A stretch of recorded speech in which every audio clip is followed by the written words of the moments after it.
Hello everyone, and welcome to another video. I had no idea how to follow up last week's video, but I do want to say thank you to everyone who discovered my channel, who watched the video, who's commented, subscribed, liked, disliked, anyone who engaged in my last video about Emily Artful and Creepshow art. I don't want to talk about that today, but I'm still in the comments of that last video if you ever want to chat more about it. So today we're going to talk about what we do when we're making art. What do you listen to?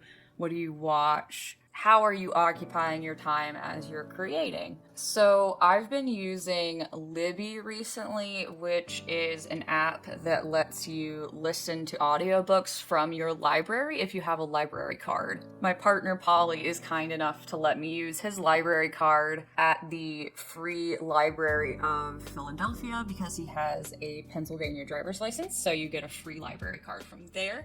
So I use Polly's library card to access Libby, and I listen to audiobooks.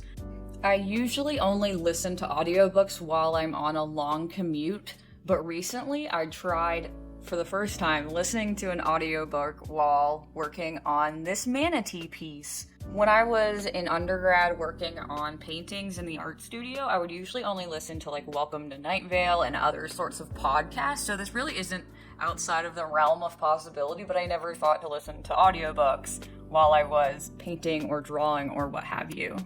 As I was continuing to work on this manatee painting, I listened to Move the Needle, which is a pseudo-business creative memoir by Shelley Brander. Brander left her own advertising business in order to found a yarn store, and the book is a really interesting series of personal lessons and obstacles that Brander faced in the efforts to fulfill her creative dream of owning an art store that was friendly to young mothers, that was friendly to all sorts of people who are interested in knitting. So I will say this book may not be for everyone. I mean, I think the book doesn't do enough to advocate for men in knitting spaces, but I don't know if that's necessarily one of the book's goals. But I think that this book is interesting if you want to learn more about how to be more assertive and confident and just have a little bit more chutzpah, as some people may phrase it, in your personal and professional life or in your creative life. I mean, I think all of those things are interweaved. I don't think that your personal, professional, and creative lives have to be particularly separate. So if you're interested in hearing someone else's personal experiences with advocating for oneself and trying to create a business even if you have no business background, and Brander has a lot of really great advice on how to find mentors and people that will work with you. You don't have to do everything by yourself. You know, one thing that I really miss about pre-virus that shall not be named times is sitting in a studio with a bunch of artists. I miss the community of artists I felt like I belonged to prior to all of this. So think about people who used to be mentors to you, and think about people that you can still surround yourself with even if you are in quarantine, or you want to find people on the internet that you want to learn from. I mean, that's certainly what I'm looking for on YouTube as an artist. I would love to find more people that I feel like I can create a community with so that we can grow as artists together. I really liked the experience of painting while listening to an audiobook because I felt like I didn't get as bored as I might if I were just listening to music, or I wasn't trying to shuffle through songs and find the perfect song to match the vibe of the painting I was doing, or whatever excuse I was having to procrastinate. I was listening to some really compelling narratives via this audiobook, and I was really focusing on it, but I was also really inspired to create by what I was listening to.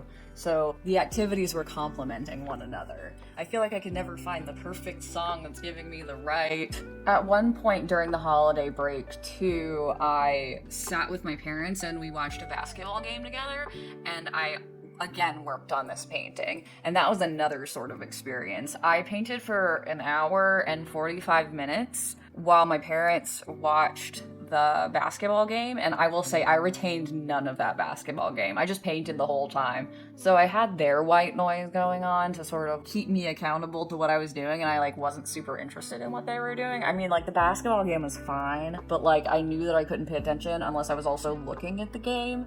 So that's something also to think about in terms of like the benefits of listening to audiobooks. So I'm interested if you guys also listen to audiobooks and what you listen to. I just drove back to Greensboro today. I am back on campus at UNCG for the spring semester.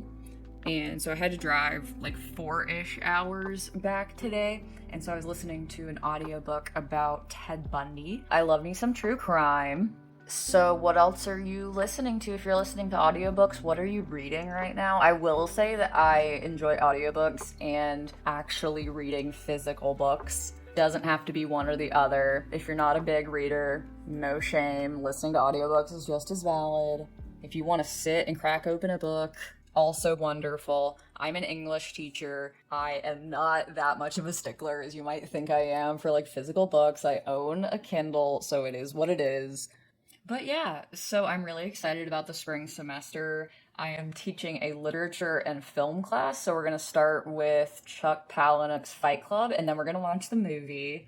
And we're also reading and watching Toni Morrison's Beloved, Mary Shelley's Frankenstein, and Diane Wynne Jones's Howl's Moving Castle. So to say I'm hyped for teaching this semester is a huge understatement.